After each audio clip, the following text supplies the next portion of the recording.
देखिए बच्चों, ये क्वेश्चन सीबीएसई में 2025 में स्टैंडर्ड मैथ में सेट 1 का क्वेश्चन है। क्वेश्चन नंबर 3 है।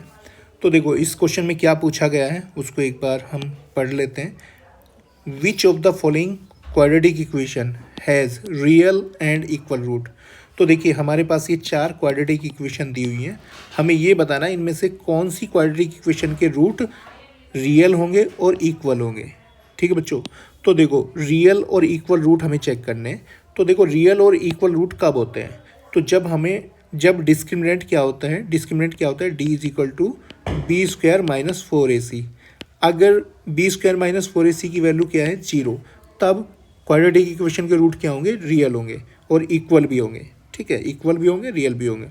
तो देखो इसको हम कैसे करेंगे, पहले जो छोटी छोटी इक्वेशन है जिसके हम रूट डायरेक्ट फाइंड कर सकते हैं उनके रूट फाइंड कर लेते हैं। उसके बाद हम क्या करेंगे, इस क्वाड्रेटिक फॉर्म ये डिस्क्रिमिनेंट की फॉर्मूले को चेक करेंगे। ठीक है बच्चों, तो देखो कौन कौन सी ऐसी इक्वेशन है जिसके रूट हमें डायरेक्ट दिख रहे हैं। तो देखो अगर हम बी को देखते हैं तो बी के रूट दोनों क्या हैं, इक्वल नहीं है। क्यों नहीं है, देखिए इसको तो हम डायरेक्ट ही फाइंड कर सकते हैं। X square plus X is equal to क्या है 0।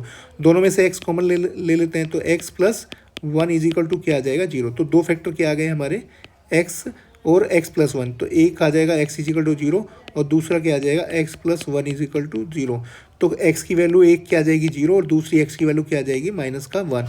तो देखो दोनों रूट क्या है, डिफरेंट है, दोनों इक्वल रूट नहीं है, दोनों रियल तो है लेकिन दोनों क्या है, डिफरेंट। हमें क्या चेक करने हैं, वो क्वाड्रेटिक इक्वेशन हमें चाहिए जिसके दोनों रूट क्या हो, इक्वल। तो देखो इसके दोनों रूट क्या क्या है, एक 0 है और एक क्या है -1। तो ये हमारा ऑप्शन नहीं हो सकता, बी हमारा ऑप्शन नहीं हो सकता। अब आते हैं सी पर। सी ऑप्शन में क्या दी हुई है इक्वेशन हमें, देखिए सी में इक्वेशन हमारी दी हुई है X square minus 4 is equal to 0। तो इसको हम कैसे लिख सकते हैं, X square is equal to 4। दोनों साइड का स्क्वायर रूट करेंगे तो क्या आ जाएगा, एक्स इज इक्वल टू, जब स्क्वायर रूट करते हैं तो प्लस माइनस का साइन आ जाता है, तो प्लस माइनस 2, 4 का स्क्वायर रूट 2 होगा। तो लेकिन प्लस माइनस में हम यहाँ पे लिखेंगे तो एक्स की वैल्यू हमारे पास क्या आ जाएंगी, एक्स की वैल्यू एक हमारे पास +2 आ जाएगी और एक एक्स की वैल्यू क्या आ जाएगी -2। तो देख सकते हैं यहाँ पे भी दोनों रूट क्या है, दोनों रियल तो हैं बट दोनों इक्वल नहीं है, डिफरेंट रूट हैं। तो ये दोनों ऑप्शन सी भी हमारा नहीं हो सकता। तो देखिए ऑप्शन बी और सी तो हमारा नहीं हो सकता। अब हम क्या करेंगे, बचा हमारा ऑप्शन ए और डी। इनमें से चेक करेंगे किसके रूट कैसे, मतलब रूट इक्वल किसके होंगे, ठीक है, और रियल किसके होंगे। अब देखो ये जो ऑप्शन नंबर है ये थोड़ा सा हमें डिफिकल्ट लग रहा है, बड़ा लग रहा है ऑप्शन, तो हम डी को चेक कर सकते हैं। तो देखो डी में हम यहाँ पे क्या अप्लाई करेंगे, डिस्क्रिमिनेंट। तो देखो डिस्क्रिमिनेंट के लिए हम क्या करेंगे बच्चों, देखो अब हम यहाँ पर डी को चेक करने के लिए देखो ध्यान से, पहले यहाँ पर कोफिशिएंट लिख लेते हैं। कोफिशिएंट क्या है ऑप्शन डी में, देखिए ए की वैल्यू क्या है 1, बी की वैल्यू क्या है वो भी 1 है और सी की वैल्यू क्या है वो भी 1 है। तो डिस्क्रिमिनेंट की वैल्यू क्या आ जाएगी, बी स्क्वायर माइनस 4ac की वैल्यू क्या आ जाएगी, बी स्क्वायर 1 का स्क्वायर माइनस 4 इंटू ए की वैल्यू क्या है 1 और सी की वैल्यू क्या है 1। तो कितना आ जाएगा, 1 का स्क्वायर 1 माइनस 4 इंटू 1 कितना होगा 4। तो कितना आ जाएगा 1 माइनस 4 की वैल्यू -3। तो देखो ये जो बी स्क्वायर माइनस 4ac है इसकी वैल्यू हमें क्या मिली है यहाँ पर -3। तो -3 है तो दोनों रूट इक्वल नहीं हो सकते। अगर यहाँ पर ये बी स्क्वायर माइनस 4ac की वैल्यू हमें क्या मिल जाती है 0, तब हम कह सकते थे इस इक्वेशन के रूट क्या होंगे, इक्वल। तो देखो इस इक्वेशन के रूट भी इक्वल नहीं है। तो क्या ऑप्शन बचा हमारा, ऑप्शन नंबर ए। अब इसको चेक करने की जरूरत नहीं है, हमारा ऑप्शन क्या हो जाएगा, ए करेक्ट। इसका मतलब ये जो ऑप्शन नंबर ए है इस इक्वेशन के दोनों रूट क्या हैं, इक्वल भी हैं और रियल भी हैं। ठीक है, अब इसको चेक करने की जरूरत नहीं है।